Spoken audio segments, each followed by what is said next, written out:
tabletop role-playing news. We aim to amuse and we aim to enthuse. And Morris's unofficial tabletop RPG doggy. Hello, and welcome to Morris's unofficial tabletop RPG talk. I am Russ, aka Morris, or Morris, aka Russ, and with me this week is PJ Coffee from the Southampton Guild of Role Players and also Homebrew and Hacking TTRPG design. Russ, as ever, I am delighted to be here. Although with this amazing unseasonal and very, very hot sunny weather, we can only assume that's being streamed in by Jessica because she's got a lovely holiday somewhere, which is both warm and sunny. Yeah, these people having holidays. I mean, I don't think it should be allowed. I'm off. Oh no, honestly, it's like we should work harder, not enjoy our lives. Absolutely, yeah. Absolutely. So it's been a week. It's been a week for the industry. It's been a hell of a week for the industry, and I think we should start off with the old elephant in that there room. Let's start off with those lovely tariffs that everybody is probably sick of hearing about, but it keeps happening, so we have to keep talking about it.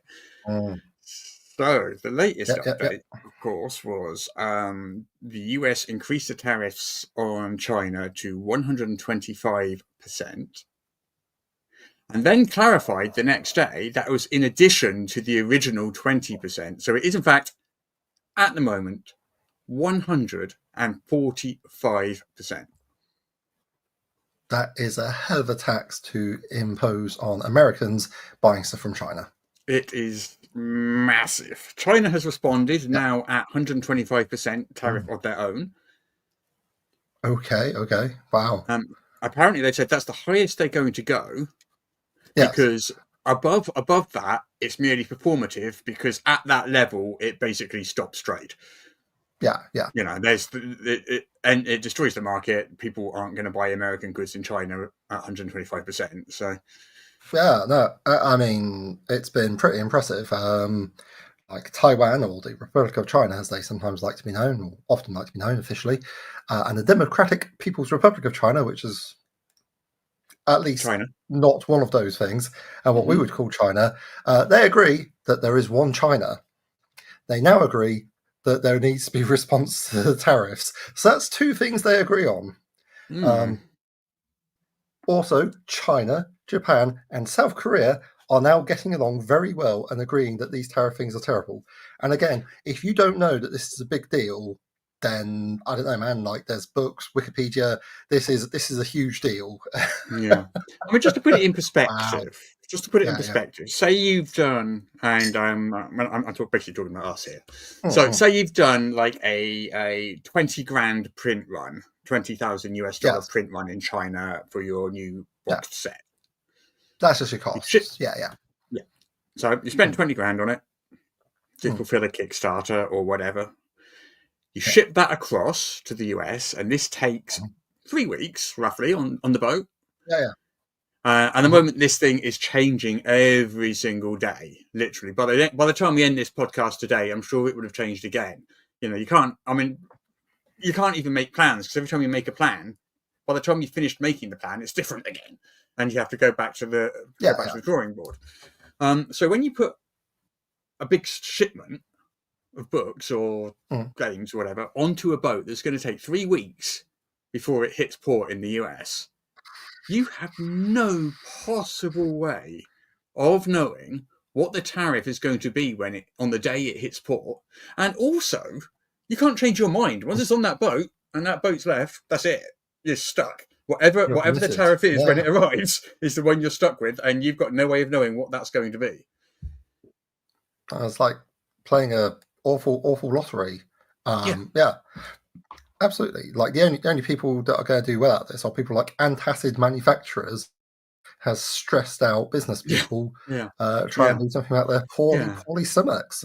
My goodness, taking that example though, that 20 grand shipment of ours, and that's not the only shipment we've got. This is our Void Runners Codex as an example, but we've also got Split the Horde, our new board game, and but take that 20 grand shipment of Void Runners Codex box sets, put that on the boat.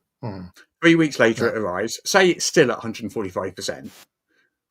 That is then at customs a bill of 145% of 20 grand. So in the region of $35,000 dollars. $35,000. Yes. Wow. When it arrives in port.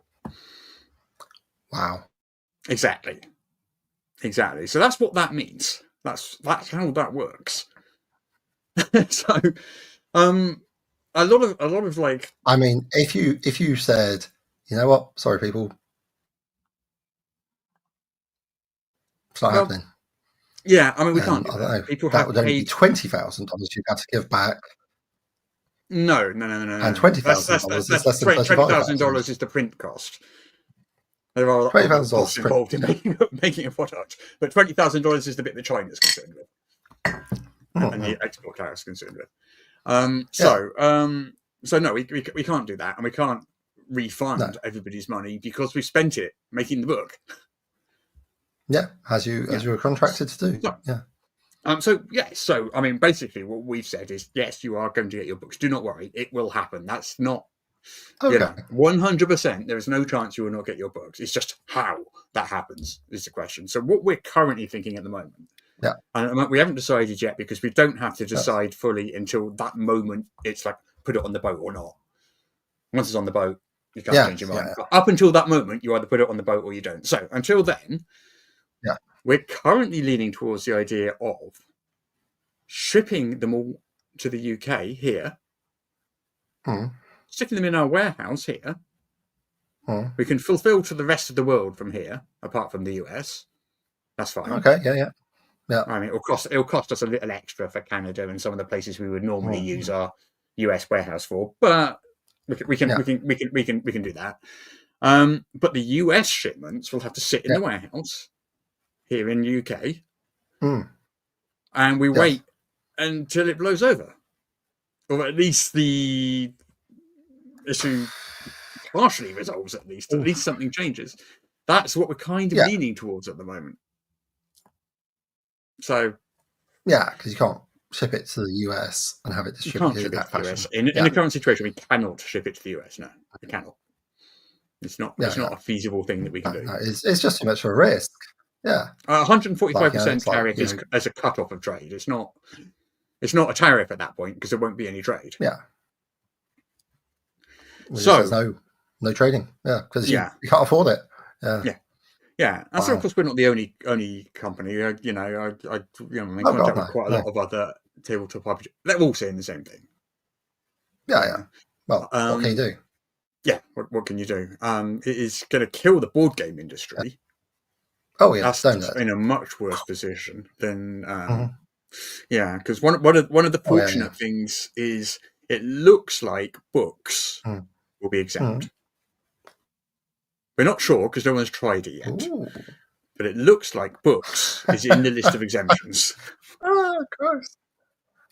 Oh, my God. So if your game is just a book, you might be okay. Bizarre. Yes, but that's not the case for our Void Runners box sets. Void Runners Codex. The box sets. They've got tokens in them and poster maps and all sorts and a GM screen and all sorts of things in there. All that Cards, good stuff. Yeah. So it's not a book. Of course, it all depends whether because if you ship a book which has the word game written on the front, it depends, I guess, on what the customs agent decides. Is it a book or a game? I don't know how that works. True. I hear you saying. But that's the situation at present. I mean, it might not be. It might have changed while we were talking because I'm on Do Not Disturb now while we're making the show. So who knows? Maybe something's changed. I don't know. Maybe someone in the chat can let us know if anything changes while we're talking. Horrendous. Yeah. Hey, Sean J. Woo to you, Jay. Yes, Sean J in the chat. Says, good morning from the US. Woo for the best RPG news show. Thank you very much. Thank you. Okay, right. Is that all we want to say about Tavis, or we don't want to say any more about Tavis, do we? We can move on. I mean, the choice is to say that or just go on the rant for the next 2 hours. I mean, we could just feel spend an that is hour ranting about probably- them, but you know, I think. I mean, you know, I can. Yeah. I've said enough. Yeah. Let's move on. Yeah. Okay. So it's a developing situation. We'll monitor it as it continues to be awful. Yeah, exactly. So- But at the moment, it is an unsustainable and impossible situation. But still, what we can do? Okay, so let's talk about Chris Perkins, shall we? Because Chris Perkins There is one, or was, I suppose, one of the lead designers for Dungeons and Dragons. He's been working at Wizards of the Coast since 1997, when he started as an editor on Dungeon Magazine. So that's what, 28 years. 28 years. He's done a bunch of jobs over those 28 years there. Senior producer, senior story editor. His most recent one, I think, was Game Architect of D&D, I think. that was the project title. Also, he's a dungeon master for various streams like Dungeon Acquisitions Incorporated and stuff like that. So he was kind of one of the big three, which were Mike Merles, Jeremy Crawford, and Chris Perkins. Were kind of the big three sort of 10 years ago. So Mike Merles was laid off last October, I want to say. But he'd moved on to Magic the Gathering by then anyway. Yeah. So Chris Perkins has just announced his retirement. So this is the message that he publicly posted. Oh, not that slide. That slide. Today I retire from Wizards of the Coast after 28 years. With D&D's 50th anniversary wrapping up and the revised rulebooks doing gangbusters, this is the perfect fairy tale ending for me. I cannot wait to enjoy D&D purely as a fan again, knowing that the game is in good hands. See you in the Feywild. So it's all change of the guard over there. Interesting. I heard a rumor that Wizards is offering a 55 years of age plus quite generous early retirement package, which is why some of these people are taking these early retirement packages. I don't know how true that is, but that's the rumor I heard on the grapevine. Okay. Yeah. Well, I guess I've no insight into it. Yeah, I wonder where he'll be going now. What he'll be doing. I assume he's not retiring. Well, hard to say, isn't it? Yeah. Who knows? Maybe he'll be one of those that starts his own little company. Maybe he'll hook up with Paizo or Purple Press or somebody. Yeah, well, Mike Mills ended up at Chaosium, if I recall. Correct. Yes. Yeah. Mike Mills is creative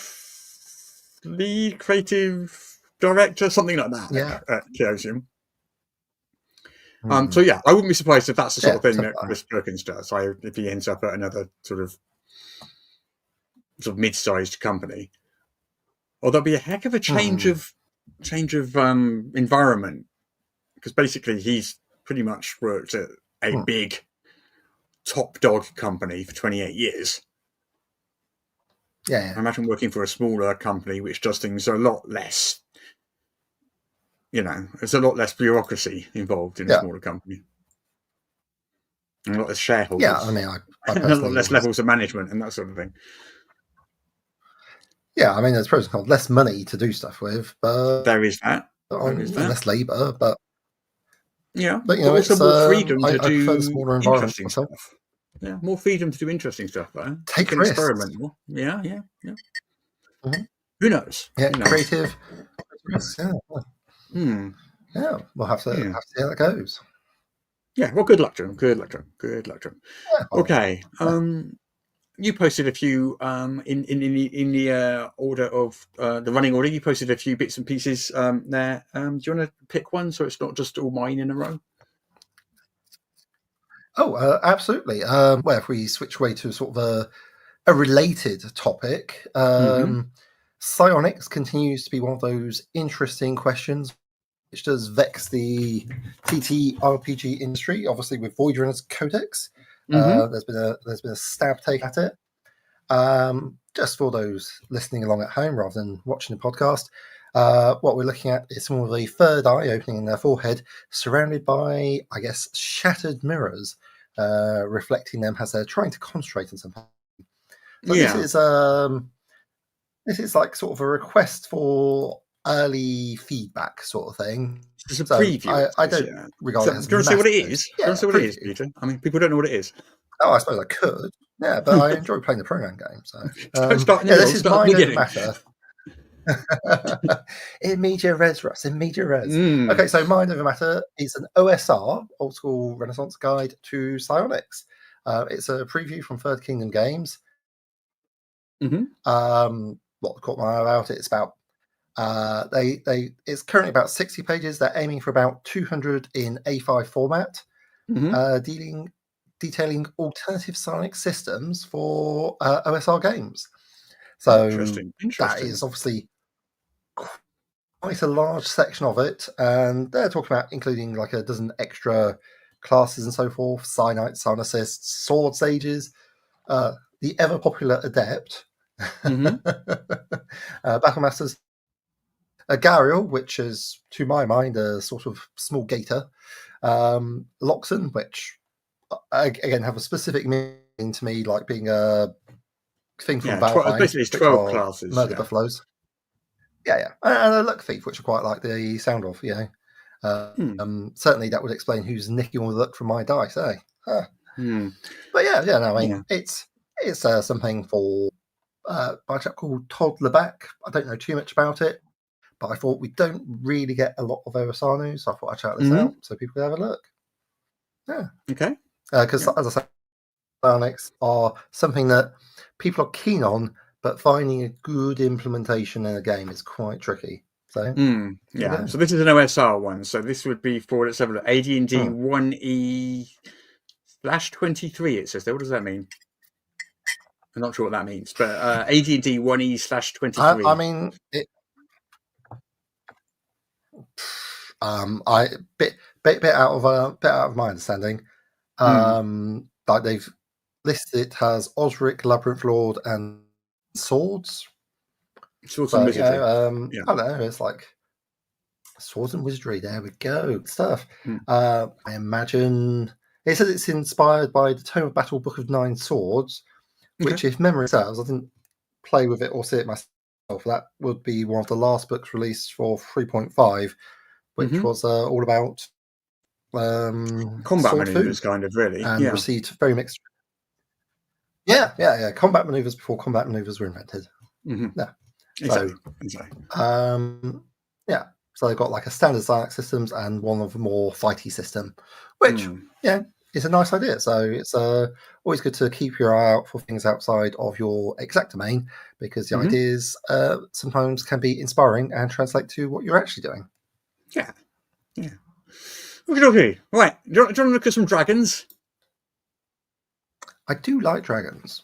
You like dragons? Let's look at some dragons then, because Wizards of the Coast has posted a video. I'm not actually going to show the video itself, but I'm going to show some shots from the video, which show off some of the art styles in the form of different dragons that you're going to find in Dragon Delves, their upcoming adventure anthology. So there's quite a few kind of shots were shown in this video. You can go along and watch it yourself. It's only like a minute long. You can. The link will be in the show notes. But I'm going to flick through here. I mean, I don't want to just like sit here and describe each one in great detail, because that would take ages and be very, very boring. But I'm going to flick through like a few of the sort of pieces. Do you want to just like give a very quick reaction to each one? Okay. The point of this is more to show off the sort of eclectic styles, the different, because each adventure is illustrated by a different artist. So they're all very different art styles. So that's the fun thing about this, and I really like that about this book. I really like that. So let's have a look at one of the first ones. So this one, here we go. Okay, so we've got quite a black and white, giving me that OSR feeling because of that old-fashioned look. And we have a dragon that looks really a lot more like some sort of demon to me, because they've got sort of curving horns that curve round towards the front of the face, a big mouth of they don't really have a snout. I guess for me, if I'm looking at a dragon, I expect to see a snout, not like a flat face. It's a more of a demonic face, isn't it? I think maybe. Yeah, more skull-headed. It's got like a ridge of spines rather than scales down its back. I'm guessing that's a black dragon. I mean, it's in black and white, so you can't really tell, but I'm guessing that's a black dragon. Okay, that would make sense. So it's like quite ominous, underground. Yeah. I mean, a compliment nice. there from Mike Shea in the chat. Such smooth PowerPoint work. better Mike than it was last week. I got to tell you that. Jess is away on holiday, so I have to do all this behind the scenes stuff, and I've had to learn it very quickly. Anyway, that was the first one. Ready for the next one? Ready for the next one? Okay, yes, the please. next one. Now, that's different. Okay. If you're familiar with Sushi Go, yeah. If you're familiar with Sushi Go or Hello Kitty or other lunch boxes and pencil cases for small girls, then you are pretty much familiar with this art style. It's got like I'm going to say a Chinese style dragon in that it's long and thin, but it's like. Do you remember Snoopy? And they had that little bird. I can't remember what the little bird was called, but it like hung out with Snoopy. Yeah. And it's got that bird's face, and also similar feathers, and it also appears to be licking its lips at a pile of sweet pastries and so forth. Yeah, it's very sort of cartoony kids lunchbox style. Yeah, like you said. Yeah. Like I don't say this as a criticism. I'm merely trying to describe what I'm seeing. Absolutely, and what emotions it evokes in me. Yeah. I mean, each of these is a totally different art style. So. Well, I would expect it feels like we're having a really big swing in what we would expect to see in terms of adventures, because the previous illustration, grim, dark, foreboding, like very, very like late 70s, early 80s, 80s sort of darkness in the dungeon, giving really strong Elric Stormbringer vibes. This is giving more, I don't know, Steven Universe, I guess, for lack of a better word, or anything more current. I mean, talking quite light-hearted and comedy. Yeah, talking of the adventures, apparently 3 of them are going to be designed for 1 player. So Duets. the DM and a player, and one of them is the Gold Dragon one, which I assume this image therefore goes with. And apparently that one, according to an interview that Christian Hoffer did on EN World with James Wyatt, is the one with the dragon wormling, and then involves going through a fairy tale forest, and it's a bit sort of what's the gingerbread man-y? Not gingerbread man. Gingerbread. Okay. What's the fairy tale? Yeah. Gingerbread cottage. What's the fairy tale? I mean, Hansel and Gretel. Hansel and Gretel. Yeah. That's what I mean. Yeah. So, I mean, certainly that would fit with the very, very hungry cold wormling vibes. He ate a pastry, and I was like, "Oh, I'm not full." And I ate a muffin. I was like, "Oh no, I'm not full." And maybe eventually it will turn into a wonderful young adult dragon. Yeah. Okay, so anyway, so that's that one. Next one. This one looks like a blue dragon to me. Okay, yeah, we are hitting. It feels like we're sort of like filling around in time now. We're hitting the late 90s, 2000s with like the 3rd edition of D&D, because this to me looks like a 3rd Dead dragon. It's got that really subdued tones, but very detailed artwork that I associate with the 3rd edition of D&D. It sort of says Magic the Gathering to me, I think. Potato. So, I mean, Magic the Gathering. I'm not getting Magic the Gathering from it because that often has more light. But I can see what you're saying. Yeah, you're not wrong. It's a very similar house. Crackling lightning around him and stuff. Yeah. This definitely looks like a dragon that I would take quite seriously. Yeah. Problematic. Okay. Next one is look at that. Okay. Very different art style. Yeah. It's got I want a touch of psychedelia, I would say. I want to say comic book psychedelia. Yeah. Like comic book in the sort of in the.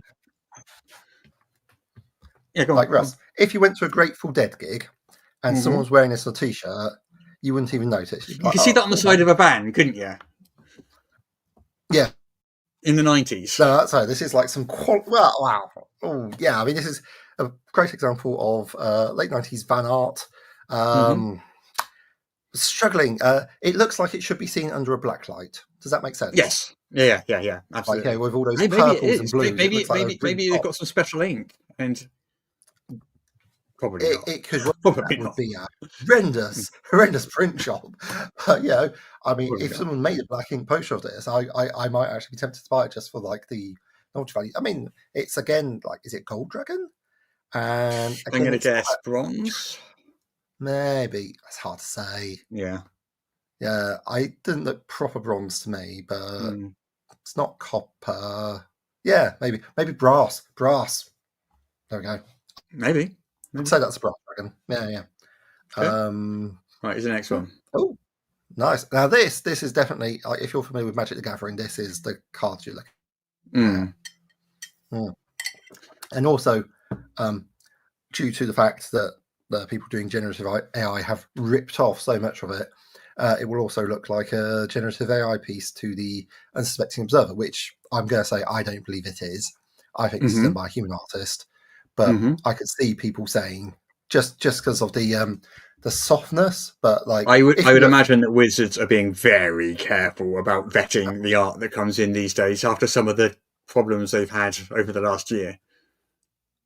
Oh, 100%. And to me, this is giving like a bronze dragon, or maybe copper. Actually, do you see on? So what we're looking at is there's a dragon that's sort of whirling around, and very unfairly, it's like there's a small sailboat for about 6-10 people, and it's giving an absolute blasting with some sort of energy ray, maybe lightning, but it's sort of purple. Yeah. I know. Yeah, that's maybe lightning. I'm saying copper. Yeah, I don't know breath weapons, but I do know. Yeah, which is the one that does lightning? The good one that does lightning. Which one is it? Is it copper? It's either bronze or copper. I don't know. Yeah, but if you look on the scales on the back of the dragon's neck, there's like that little bit of bluey green. Yeah. Exactly, verdigris is the technical name. Yeah, that copper patina. If it's not, then I can only apologise for misleading people. But yeah, no, I mean, slightly oxidised dragon, but showing no less fight for it. What? That's what it is. It's copper oxide. But no, I quite like this picture. I think the people on the boat are being very calm about it, or maybe they've just been taken by surprise. I certainly would not be so calm, or be maybe that's nice lightning. Maybe that's not lightning. Maybe that's candy floss. Oh yeah, really pleased. Well, I mean, coming from the elemental plane of candy floss. Yeah, I don't know. Absolutely. Too much order to stick for me. Yeah. Okay, no, that's very cool. Right, the next one, that's not actually a dragon. It's a Githyanki? Githzeri? One of the two? Yeah, I think Githyanki, because it's very much reminding me of Lae'zel from Baldur's Gate 3. Jessica, we're keeping up those Baldur's Gate 3 references for you. Keeping that flame alive. Keeping it flat. Yeah, Githyanki woman with a headband. Again, it's in the van art / Grateful Dead / best seen under a blacklight style. Yeah, channeling a little bit of Elric, I guess, with the way she's holding that sword. Do you know what I mean? Yeah. It's very nice sword, a very large hilt. Like that is on one side. One of the crossguards for the sword is at least 8 inches, which is very large for a sword. So maybe it's a hand and a half sword. I don't know. Maybe. No, it looks pretty cool. Sorry, I don't mean to get bogged down. And he's wearing a sort of a similar silver inlaid with red gems style armor as Lae'zel for Baldur's Gate 3. Although I noticed there's like little bits of dangling what I presume are leather, which is evoking a bit of Roman legionary lorica sort of thing. Yeah. Well, those listening along rather than watching, those listening to the podcast rather than watching the live stream, if you go to the show notes, there will be a link there. If you just click on that, you'll be able to see these images as we go through them, so you know what we're talking about. Assuming your podcatcher does that. yeah. I'm pretty sure all of them do. Okay, next one. Next one is another dragon, a much smaller dragon. I'm going bronze for this one. Friendly sized dragon. Yeah. Yeah, potentially. Yeah, I can see bronze. Again, it's got like a little bit of the old verdigris, but that's again not unseen with bronze. It's like multi dragons we've got going on. Anyway. But no, that's quite harsh. But bronze is very corrosion resistant, I will say. So there's like a chap holding up a little lantern. He's looking the dragon in the eye, and I could well believe he's about to reach up and give it a little chuck under the chin and say, "Oh, who's your little dragon? You are." Yeah, this is like a sort of human height-sized dragon, isn't it? It's a youngling of some kind. Yeah. Well, the guy's sitting down, so yeah. The guy's sitting down, and it's looking him in the eyes. So yeah, so we'd say like maybe 5 feet at the shoulder worth of dragon. Yeah. So pretty small as they go. Yeah. And again, it's like quite a soft art style, which I do enjoy looking at. Okay. And then the last one, then clearly a red dragon. Ooh. Yes, red dragon shooting out. I am just struggling to work out what I'm looking at there. Is it a split flame? Because it looks like I think it's just a jet of flame. I don't know. Okay. Or maybe there is maybe it is. a green dragon in the background. Oh, and there's a white dragon as well. Yes. I didn't see the white dragon. That's how they get you. Clever girl. Yeah. Oh, I really don't know how to describe this art style. It's quite attractive, but I don't know where I would have seen it before. Red dragon's got a lot of spikes coming out of its neck. That reminds me of 80s module covers. That art style. Yeah. Okay. It's like a more of a book cover, but not a TTRPG book, a novel. Like if you're looking for a novel cover outside of the D&D branding. So this is like a non-D&D branded book with dragons on. I'm just really sorry, listeners at home. I'm struggling to find a way to describe it other than that. But looks intriguing. Yeah. Well, that's all the dragons I've got there. That's them. Yeah. That's pretty cool. Yeah. So what do we know about this book? So basically, it's levels 1 to 12. It's an anthology of 10 adventures, each of which features a different dragon. And we know that 3 of them are designed for 1 player and 1 DM. At least one of those is designed where you play a gold dragon wormling. Well, you meet a gold dragon wormling, not where you play one. Oh, you meet one. Yes, I think the is from what I was looking at this interview with James Wyatt, and the impression I get is that the dragon in that one is kind of the quest giver. Yes, that would make sense. Yeah, bring me more pastries. Yeah. So that one, that's the Hansel and Gretel one. There's one that involves going to a monastery. This is the Bronze Dragon one, and this again is another solo player one. And there's a lot of interaction with monks at the monastery and a tricky political situation that the dragon's involved in. Okay, nice. And then finally, we've got the Copper Dragon one, which is the 3rd solo adventure. And this one involves finding a lost verse of the Awakening song. And apparently that's a callback to Journeys Through the Radiant Citadel, for those people familiar with that adventure. I haven't read it myself. And this is kind of like following clues and interacting with NPCs to find out where this verse is located, and then finally interacting with the dragon in whose hoard it is stored. Spoilers, it's located in a dragon's hoard. There we go. Sorry. I didn't realise I was about to spoil that as I read it. Good job. Oh well. Too late now. Well, I mean, yeah. I mean, so who do you think is the target market for this book? As an anthology, I guess it's one of those ones where it's designed for people to have as a backup, and you can just like pick up and grab an adventure from it when you need it. Say, So you need, say, like half the party, half the group isn't around. You go, let's do a solo dragon adventure or whatever. Okay. So I don't think it's not like an adventure path. I don't think it's just 10 No, separate definitely events. not. So I think it's when you keep on your sort shelf of- and fill out as needed. Yeah, I mean, it's sort of like give a bit of a. It's got the same ideas as, like, say, Tales from the Yawning Portal or Ghost of Saltmarsh, which is But I do like it in that it's not just reprinting old material. Yeah.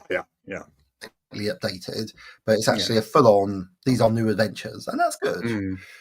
I'm just struggling to think. So I don't know. Maybe you got like the single adventures where if only one player turns up or something. Yeah. Yeah. But who? Yeah, I guess. Yeah.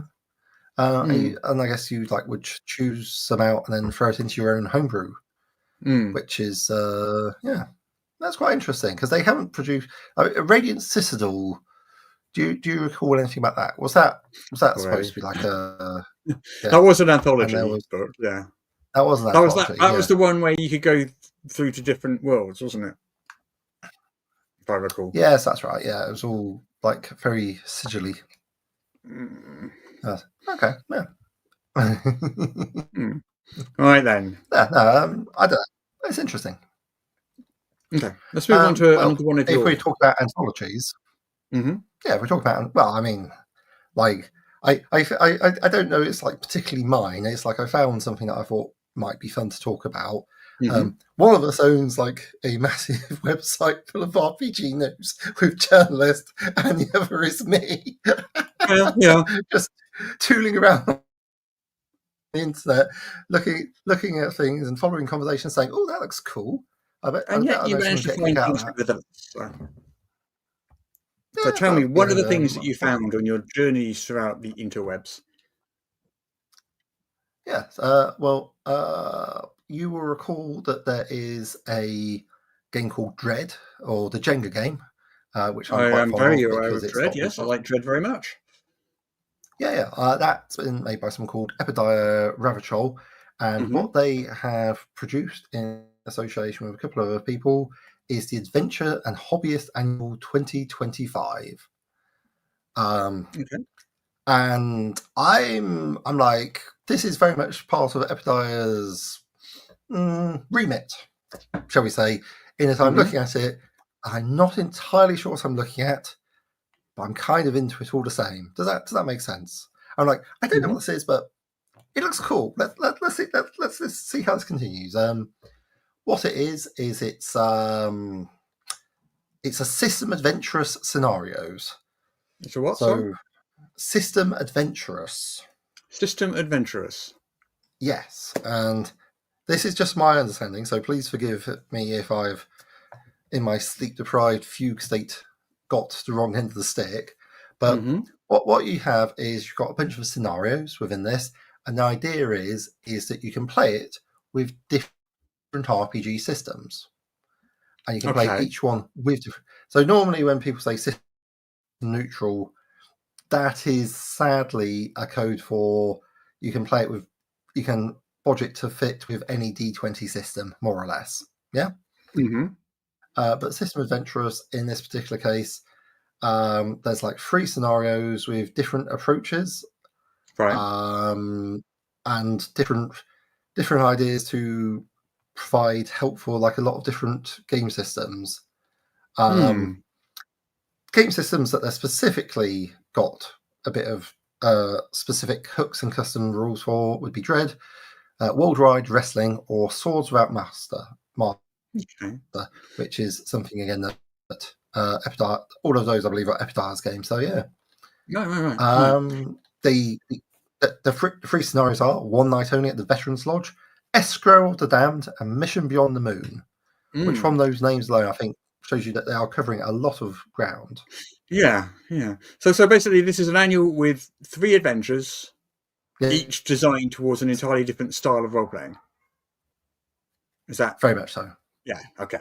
Yes, that's correct. And that's what system adventurous means. I see. I got you. Okay, that looks pretty cool. That is, to the best of my understanding, what they mean by system adventurous. And I find it quite interesting. like the first one night only at the Veterans Lodge, pro wrestling action, comedy, cozy style games, horror, adventure games. So I'm struggling a bit to think what I'd remember that. I might break out old Barbarians of Lemuria and do like a bit of custom reskinning to make that work. Because that would be a fun little challenge. Escrow of the Damned is about a subdivision appearing in your 80s suburb, which some listeners will be shocked to hear is over 40 years ago at this point. What has the devil's real assault to your neighbours? So they've got weird horror, kid exploration drama. So that makes me think kids on bikes, maybe Tales of the Loop, monster fighting action, and comedy. So maybe things like that looks like Buffy. That looks like Buffy to me. Yeah, Monster of the Week, precisely. Yeah, maybe there's a Buffy role playing game out there. Yeah, you could do that. Heck, why not? You could maybe I mean, but to be honest, you could maybe throw in a bit of Delta Green or Laundry, or maybe a straight old Call of Cthulhu for modern day. Well, not modern day, I'd say, but it's possible. Mission Beyond the Moon is a 1970s NASA mission. Sends you through a wormhole on the dark side of the moon to a weird lost world where dinosaurs and sorcery reign. Wow, dinosaurs and sorcery. Yeah. Please tell me that the dinosaurs are the ones doing the sorcery. That's what I want to see. Well, they've got rival wizards and indigenous raptor people they use as vassals and tools. So I feel that maybe the designers didn't think that the dinosaurs should be wizards. I want to see a T-Rex in a pointy wizard hat. That's what I want to see. Well, I mean, if you get me a copy, Russ, then that wish is easily granted. I will be sure to put a T-Rex. Yeah. Okay. Yeah. Okay. Good lad. This is good for pulp action, dramatic thriller, sci-fi problem solving, and strange exploration. So I don't know, Expedition to the Center of the Earth game, Savage Worlds, great system. Maybe even not Easy Terrorists, it's the other one. Night's Black Agents. You could totally run a Night's Black Agents game. Yeah. That's the gumshoe one, isn't it? Well, it's gumshoe. Close enough. That'll do. Yeah. So it's got some very 70s comic style artwork, I would say, to support it. But yeah, it looks nice. You support this, it's you can get a print copy of the annual, $42, and a poster, depending on if you live in the right place. A community digital edition will set you back $5. An actual digital edition will set you back $10. A community print edition, $20. So yeah. And they've got all sorts really. So yeah, it looks interesting enough. Oh, we're back on the Black Dragon. I didn't mean to do that. I don't know what happened there. Okay. Right. I was doing quite well until that moment. It was flawless. Yeah. Anyway, I thought that was quite jolly, and I'm glad to have shared it. Anyway, that's the Kickstarter that's still going, and that finishes within the next 2 weeks. So, if it floats your boat, get on it. Yeah. Yeah. Another look at the Black Dragon, because I'm struggling with the slides right now, and I can't get it to show the one I want. Yeah, looks like it's getting ready to lick its paw and start cleaning its face off. Okay. So I wanted to talk about a contest that's going on at the moment, and I was trying to throw the slide up there, but I can't. So you're gonna have to imagine. You have to imagine this slide. It's a slide of a big hardcover book saying "The World's Largest Dungeon" on it. So starting this weekend, there is going to be a contest launched. It's called Secret Doors Contest. So the World's Largest Dungeon came out in 2004, and it got a Guinness World Record apparently. And it's a great big enormous book with like 1,700 encounters in it or something like that. It's massive. It's enormous. So there is going to be a 5th edition version coming to BackerKit in May. It's already got like 8,000 followers. They're calling it the I expect Platinum so, yeah. Edition, and they're updating it to 5th edition, and also adding some new content. Mm-hmm. So this new content is coming via the medium of a contest called the Secret Doors contest. Oh. So apparently this World of the Artist dungeon has lots and lots of secret doors in it, a lot of which you don't know what's behind them. And so the contest is to describe what's behind a secret door. So basically a sort of mini encounter / mini dungeon. Mm-mm. So this is run by Portals to Adventure. It's open to amateur writers, and that means it's got to be people, they define that as people who have not held a full-time job creating role-playing games. That's their definition. Unlucky Chris Perkins, you will not be eligible for this. But pretty much most of the people would. Yep, I can't enter either, damn it. Oh well. Sad times. But I wouldn't enter, and I'm going to tell you why in a minute. Anyway, there's a submission. I think I know why. I've seen this, but yeah. Anyway, sorry, you were saying. Okay. Please continue. A submission is made up of up to 4,700 words. Wow. You need a map, an image, and a video, and it must be for D&D 5e. The video is like a 1-minute video of you introducing it as part of the competition. The map can be just a hand-drawn one. The image is just kind of like a thumbnail thing just to represent it. And then the submission itself has a maximum of 4,700 words, which is 5 pages-ish, 5 to 6 pages in an average book. 4,700 words, flipping heck. Up to. Yeah, I suppose, but you get a word count for a reason. Yeah, and if you're trying to invent something new, then stat blocks are going to take up space. Anyway, I'm sorry. Please continue. Yeah. So first of all, let's work out how this competition works. So there will be 20 winners out of all of the entrants. 20 winning entries. Nice. You can submit more than one entry, so you might mean more than once, but there'll be 20 winning entries. The entries, the first 10 entries, the lower half of those 20s, numbers 11 to 20, don't get a prize, but they do get a ribbon, apparently. And then ribbon. And the next 7, which is entries basically 3 to 10, will win 5% of the prize money. And I'll go on to how that's raised in a second. Position number 2 wins 10% of the prize money. And then the final winner wins 50% of the prize money. So, where does this prize money come from?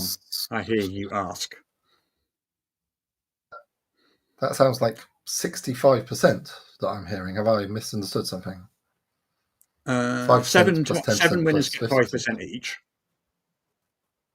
So that's 35, 45, and 50 95, makes 95%. But 5% covering admin costs. I don't know.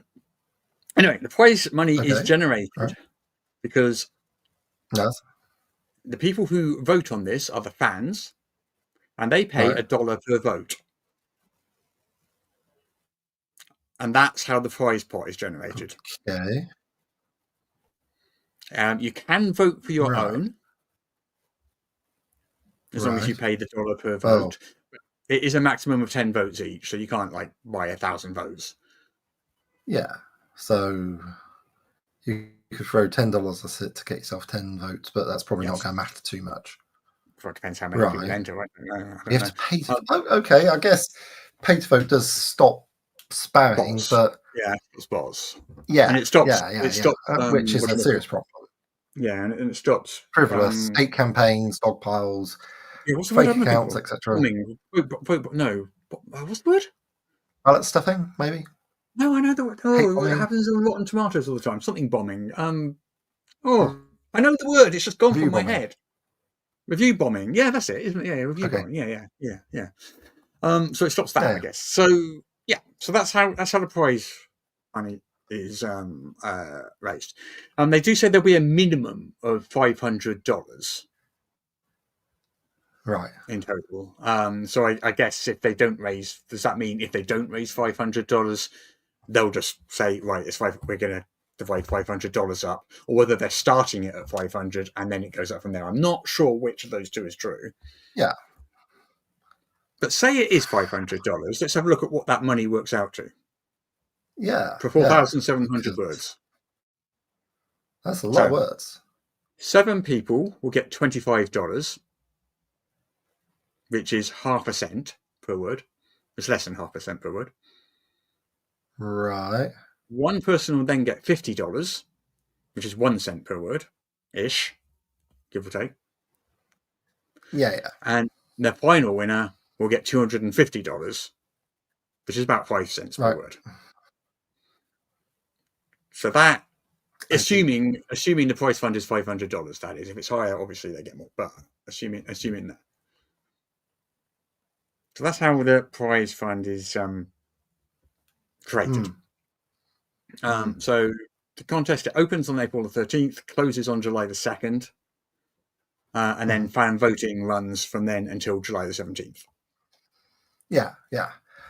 I don't feel very comfortable with this, but I'll get I on guess to it's the a I don't feel comfortable with in a second. Okay, yeah. So this is for a backer kit launching on May the 13th, which already has coming up to 9,000 followers, and it's still a month away. So it's going to be a big, big, big Kickstarter. I mean, if all 9,000 people just vote once, then that could be $4,500 for the winner. Yeah, which would be notably better than the 5 cents per word. Yeah, but anyway, yes, crack on. Yeah. Yeah. So unfortunately, this is one of those contests where all of the submissions, including those that don't win anything, become property of the publisher, and they return the right to use, publish, whatever, in any way they wish, with no payment to the creator. This is where I have a problem, and this is why I wouldn't enter, because I that used to be fairly common, and it is less common these days. You still do see it occasionally. I remember quite a major publisher did it like a couple of years ago. I can't remember who it was offhand. With the Monster Book, maybe? I can't remember. Anyway, sorry. I kind of get why they retain the rights, just because that protects them if someone should accuse them of plagiarism at a later date. So I get that bit. But in my mind, the correct practice should then be, okay, you will retain the rights. But if you do use that, because basically these contents are a content farm, you know, you could get tons and tons and tons of free work done for your book like this, tons of it. So in my mind, I help noticing it's the world's largest dungeon. So you're cutting out quite a bit there and lagging, I think, Peter. So in my mind, if you then go and use it, you should then pay, and that should be in the contracts. That should be in the terms. So they might not use it. That's fine. And I'm kind of okay with them holding on to, maybe not the rights, but certainly at least they should be granted a license to use it, just in case someone accuses them of plagiarism later. I get that. That's fine. You know, I don't think they even need the rights. They just need a license to use it. Yeah. And you know, probably they won't use it. It's just to protect them. But if they do use it, it should say somewhere in the terms that writer will then get paid. And it doesn't. And that's the problem that I have with this. You know, if you use someone's content, you pay them. I mean, to be honest, for us, that would actually be one of the least scuzzy options in this time of generative AI and all sorts of shenanigans and running into the problems of not being able to have enough data. Having loads of definitely human-created data to, say, train your artificial dungeon master off would be really useful, wouldn't it? Yeah, I don't think they're making an artificial dungeon master. They're Or not maybe software they might sell it to someone who does. Yeah, They're they're not not a software software company, but at the moment, like this solution in search of a problem, that is very much a thing that people have talked about. The CEO of Wizards of the Coast of Hasbro, I do beg your pardon, Chris Cox, has himself said, "Yeah, AI dungeon masters are the way forwards." And whilst anyone who knows anything about it vehemently disagrees, that is where all the money is being thrown at the moment. So Okay. I think we've got slightly it off would be a topic. Though. very valuable proposition. Yeah, I don't think that's what's going on here. Well, have we? Because we're talking about well, we don't know, but then on the other hand, they'll have it. They'll have all this information. So that is a thing that could be done. And if you don't consider it, then that is, we don't know. We don't know. But it's definitely a weird way to go about it. Well, there is one thing they do say. The contest does forbid any AI-generated content, including text, images, and maps. So if they've got the stance that they don't want any AI-generated content, it kind of suggests to me that they're not interested in making it. I think accusing these guys of making AI-generated stuff is going a bit far. They're not. There's no reason to believe that. I didn't say that. Okay, I do apologise if that's what you thought I was saying, and obviously I've miscommunicated. I'm saying that to create an AI which would do that, this large volume of work which they own would be super useful. Okay, yeah. Okay. I mean, yeah. Depending on how many they get, of course. But my main problem is just the terms of it. I mean, I don't really like publication of your work being characterized as a prize anyway. So of those 20 winners, 10 of them, the prize is that they'll use your work for free. That's not a prize in my mind. You know, my work has value. Right? If someone uses my work, they pay me for it. Thank you very much. It's like, you know, if it's good enough to print, it's got value. No two ways about it. Yeah. And if your Kickstarter looks like it's going to possibly be a new $1 million Kickstarter, you can afford to pay for it. So that's the problem I have. Well, exactly. And, 100%. Yeah. That is the problem I have with that. No, I don't like competitions that are structured like that. And in all transparency, I think I've probably done competitions like that way back in the past, like 20 years ago. But definitely, I wouldn't dream of doing anything like that now. Wouldn't dream of it. It's like your understanding of the situation has evolved, and things that you did in the past, you're like, oh, wow, that was not the best idea of me, but it was the common practice at the time. And now I wouldn't do such a thing. I would advise people not to. Yeah. Is that fair? And don't get me wrong, I don't think there's anything malicious going on here. I just think that standard practice shouldn't be like this now. We're past that time, and I do think if you're going to use someone's work, you pay them. You know, full stop. Yeah, that's absolutely. It. Yeah, and I do think these competitions that kind of make publication of your work a prize are slightly exploitative. It's like like those novel companies that you can pay to have your novel published, as opposed to the other way around. That's exploitative as well. I mean, it's not even like a vanity publisher because you don't get any books. Well, you're not asked for more money, so it's just your labour, but you're not then lumbered with a bunch of books that you're then forced to sell yourself. But goodness, it's in other news, the book looks amazing. The world's largest dungeon. I mean, I haven't got the 2004 version of it, but I looked at the backer kit page for this new one. It does look amazing. It does look pretty good. It's like over 1,500 pages, this dungeon. It's got poster maps, dice, and miniatures on the Kickstarter, obviously. Backer kit, sorry. So it's going to be a big one. They might do $1 million. I mean, it's with 8,000. 100 pages? Yeah. Wow. It's a big is this like spiral bound, or is it like across 3 volumes or something? Yeah.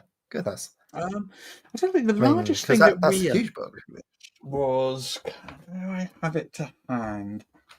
It was the War of the Burning Sky complete campaign, and that was in the region of 800 pages, I think, and that was about that thick. That was very thick. No, I think it was more than 800 pages. It might have been like 1,200. I can't remember, but it was very, very big. And I've got it on the shelves here somewhere, but I can't see it offhand. We should maybe try and do some calculations based on, I don't know, American letter size paper or something. See how much it would weigh. Hang on a second. I've got to see paperback. You'll purchase this book if you've got a week back. Yeah, so this is the softcover version of that. The hardcover version has an extra 400 pages or so, an extra content, and is much thicker. But so that is. I'll tell you what, I recently picked up a copy of a book which has 680 pages. Yeah. And that is so tall that a 28mm model would have difficulty climbing up over it. This is about 1,500 pages. Yeah. So, like, basically double that thickness. Mm. And it's like, wow, that's stopping some firepower. They might. It's not just a book; it's a bulletproof vest. Yeah, they might be splitting it. I don't know. Yeah. Anyway, that's that. Maybe. Anyway, apart from my slightly ethical issue with the way the competition's structured, I think the backer kit campaign looks great. The product looks great. I'm interested in it. You know what? If it didn't have that, like, I wouldn't be very happy about the ribbons. I'd hope people would get paid something. And if they didn't have your stuff belongs to us now, I'd actually be super excited about this. My negativity is coming largely from the fact that they're saying we own the rights and we don't, and Yabu sucks. Yeah. Which I mean, I can see why you do that, but I just think it's quite a disservice to. It used to be really common. It used to be really, really common. It's less common now, much less common now. But it used to be really common that you would hold a competition for a product, and the prize would be to have your stuff in the book, and that was it. And basically, it was a way of getting tons of free work done. Absolutely. Yeah. And people thinking that you using their work is a privilege, not a privilege that you're granting them. I literally do not know what to say about such things. I have firm views on the matter, which will shock any listener to the podcast. Yeah. But I've always had very firm views on things like working for exposure and things like that, and you can't pay your rent with exposure. Yeah, exactly. You can't pay your rent with exposure. The bills cannot be paid like that. So anyway, that aside. It does look pretty cool, aside from that. I wish I could have gotten the slide working so you could actually see it, but anyway. Yeah. Exposure and $4.50 will get you a post-tariff cup of Starbucks. Yes, apparently. You go, call back. Right. Wow. Okay. Right. Your turn. Oh, pick a news item. Well, I guess whilst we're talking about zero budget, let's talk about how you would make TTRPGs on zero budget. Okay. It's like from a blog called Starshine Scribbles, called TTRPGs on a shoestring budget, and it's not hugely long, but what it does, I quite liked. I felt it was a decent starter. That people might enjoy. So it talks about things like using an SRD. You can obviously make your own system, but say you just want to focus on like telling stories, find something that you like, use an SRD. It's fine. It's not cheating. It's good, actually. It means you're not trying to make something that's going to break. There's a lot, and they recommend like lots of cheap and low cost alternatives to things like Adobe and Microsoft InDesign. I'm a big fan of Affinity. That works very well for me. You can attempt to lay it out in Google Docs or LibreOffice Writer. Not something I personally would recommend, but you can certainly go. And if you've got those, and LibreOffice is free, so you can certainly make it in that. And Google Docs, I guess, is free, but yeah. And you've got some Canva as well. So yeah, that's and then images and art, which is a very controversial topic. It recommends some of the big stock image sites, Unsplash, Pexels, Pixabay. I'd add places like Openverse as well to get Creative Commons artwork that you can sell commercially. It does mention Creative Commons. I forgot about that. So CC0 and CC Drive-Thru RPG has a lot of stock artists on there. Yes, yeah. And yeah, it's like it recommends some places, which I hadn't heard, like including some places to get icons and so forth. So that's pretty good. Public domain works, open access. Yeah, there's lots of that. Yeah, making your own art. And yeah, like talking about the creative use of these TTRPG resources. Like for me, really struggled to find a picture of a horse archer that I liked. So I went on Openverse, found somebody doing a bit of horse archery in the Creative Commons, applied a bit of some nice filters to it with Photo Sketcher, and there you go. That's provided me with a bit of art to put in my book to illustrate what a horse archer looks like for people who don't know. I mean, the one thing you shouldn't do to get art. Yeah, we shouldn't steal it. No, you shouldn't use AI. Yeah, but we repeat ourselves. Yes, indeed. Yeah, and it's talking about publishing and playtesting. So yeah, and the various places you can do. So there's a lot of stuff that you can get there, including this Ashcan thing, which is a good way to get bare bones of distribution out there. So that might become relevant later, and also ways to become supported, things like Patreon and Ko-fi and so forth. Yeah. So, like I say, it's a fairly detailed blog. If you fancy splashing around in TTRPG design, but you don't want to throw money at it, then it's a good way to go. Yeah. Okay. Right. Let's talk about a game from the 1990s. I see we're staying nice and topical. Time ago. I mean, 30 years ago. Huzzah! Oh, this looks interesting. Dark Conspiracy, published in 1991 by Game Designers Workshop. It's set in the near future in the United States. It's like a dark horror game. And the US is kind of made up of these massive metroplexes surrounded by the lawless outlaw areas and these weird demon grounds that spawn dark monsters and stuff. I mean, and you tend to so play far, so hunters of said monsters. 2000 AD. Okay, sweet. So there's been 3 editions of the game since 1991. The first one, 1991. There was one in 95 and one in 2012. Nice.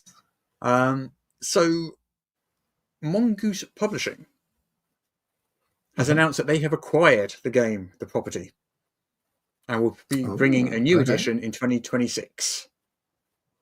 Strong. Yeah. I mean, this isn't the first one because do you remember Mongoose in October acquired Twilight 2000 and 2300 AD? Yeah. And then in August last year, Traveller. It acquired Traveller. I mean, Mongoose have been publishing for Traveller for 20 odd years or whatever. Yeah. I thought they'd already done an edition. Yeah, they basically licensed Traveller from its creator Mark Miller for 20 odd years. Then eventually, that's right. They just bought it outright off of him. Yeah. Okay. Year.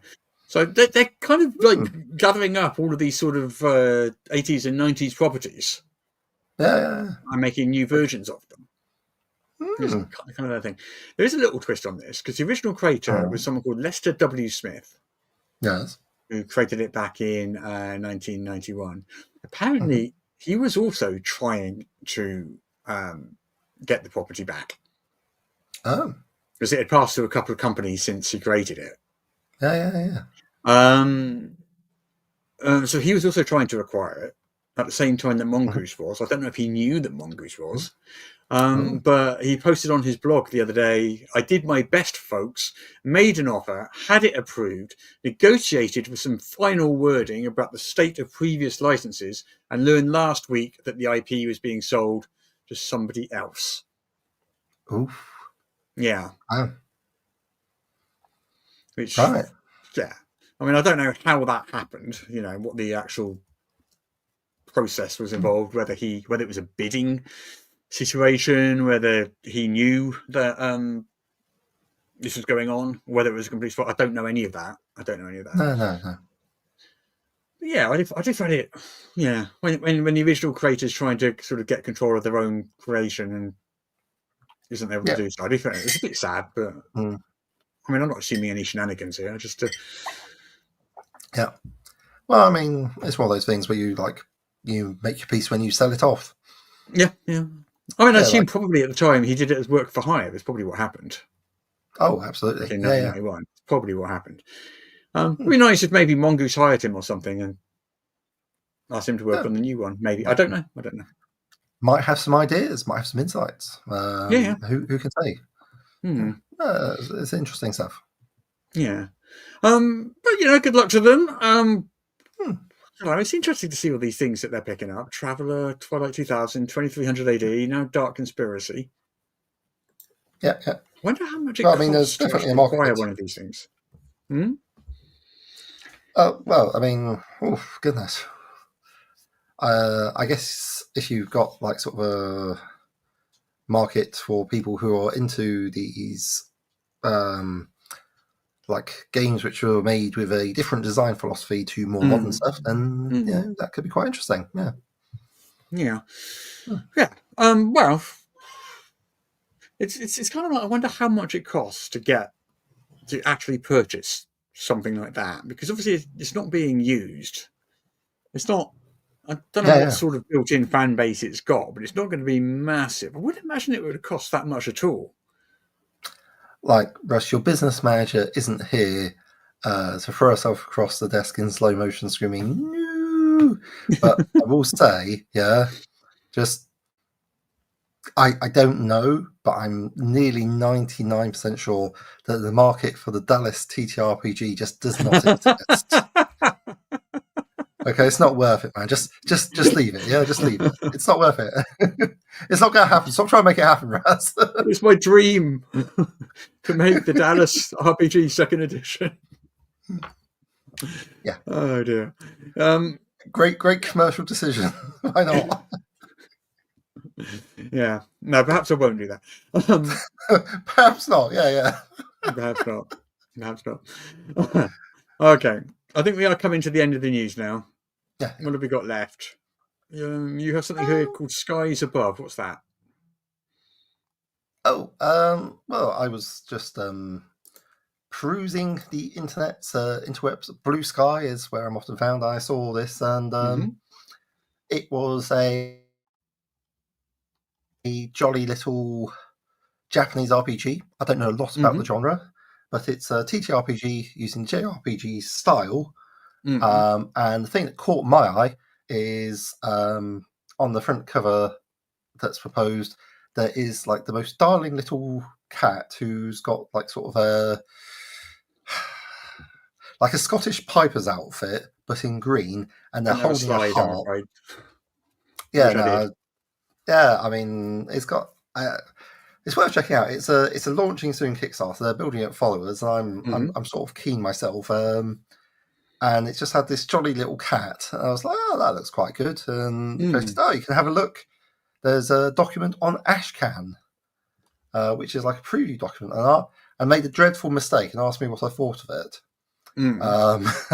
Some 50 posts later, I'd finished saying what I thought of it, which, on the whole, quite positive.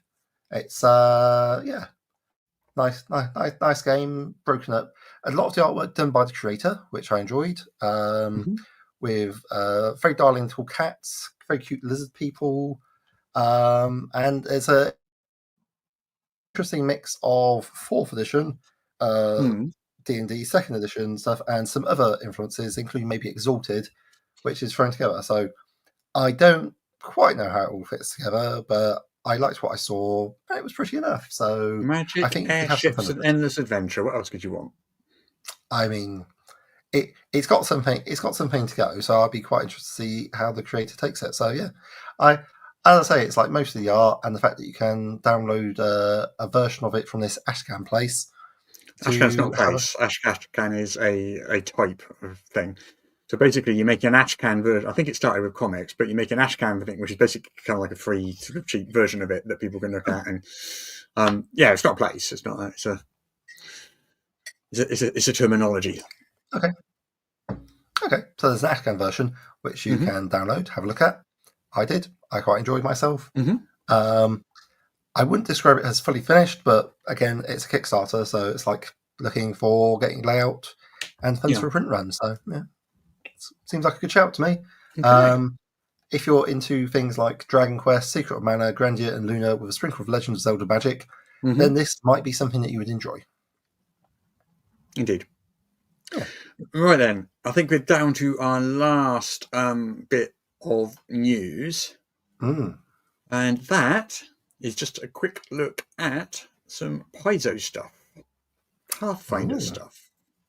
Pathfinder's got some new releases, and it's got some new subscriptions. There's one thing that Paizo does with Pathfinder is they have subscriptions for a lot of their product lines, and you subscribe to the product line.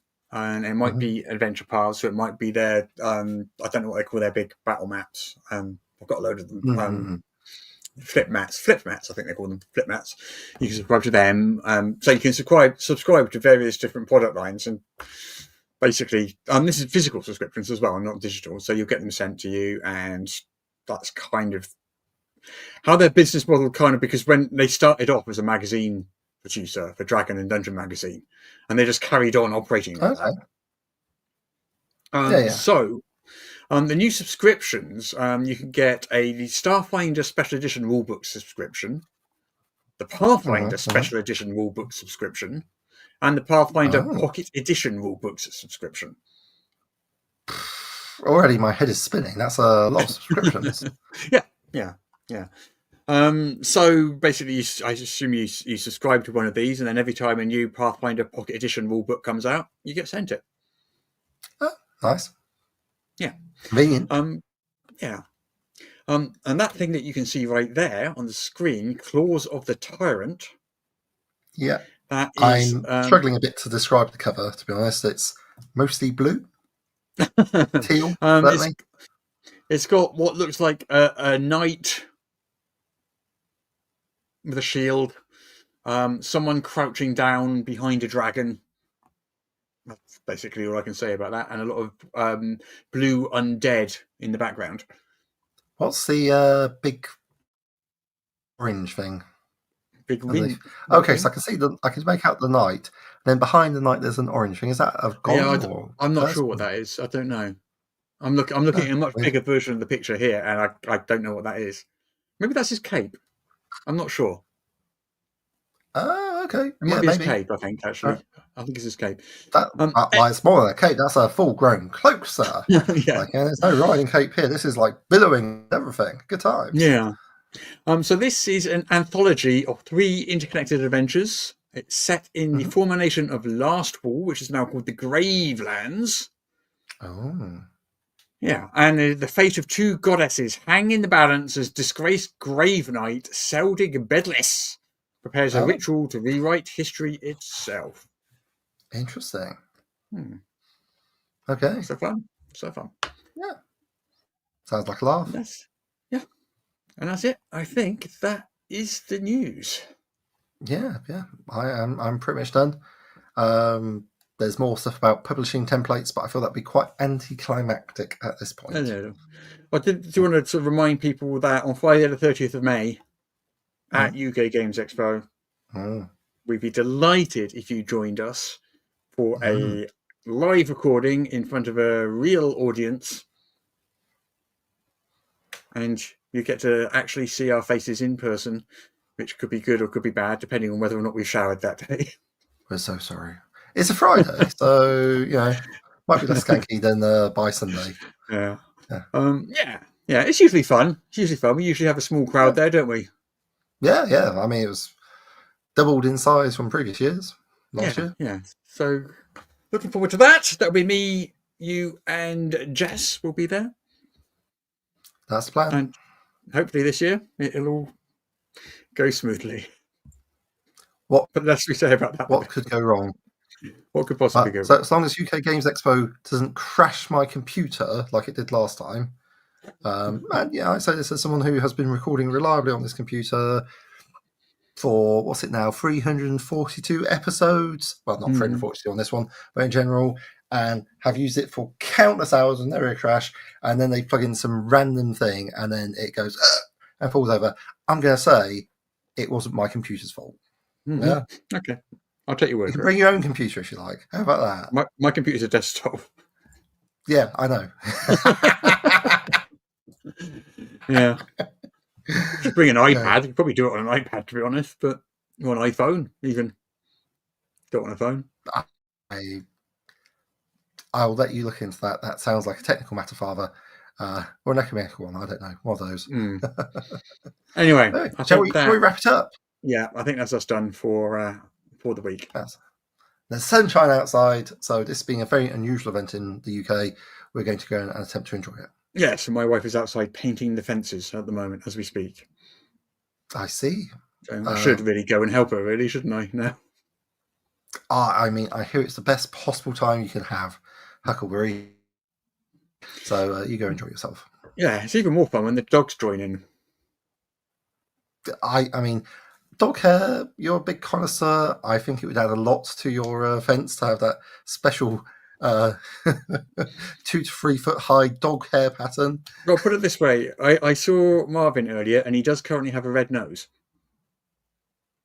Is he moonlighting as a reindeer? Maybe. I'm suspecting that he shoved his nose in the paint pot, I guess. Who would have thought that a dog would do such a thing? Not me. You would have thought.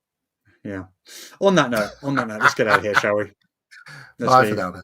Thank you, everyone, for joining us. We'll see you next week. Bye-bye. All the tabletop role-playing news. We aim to amuse and we aim to enthuse. And Morris's unofficial tabletop RPG.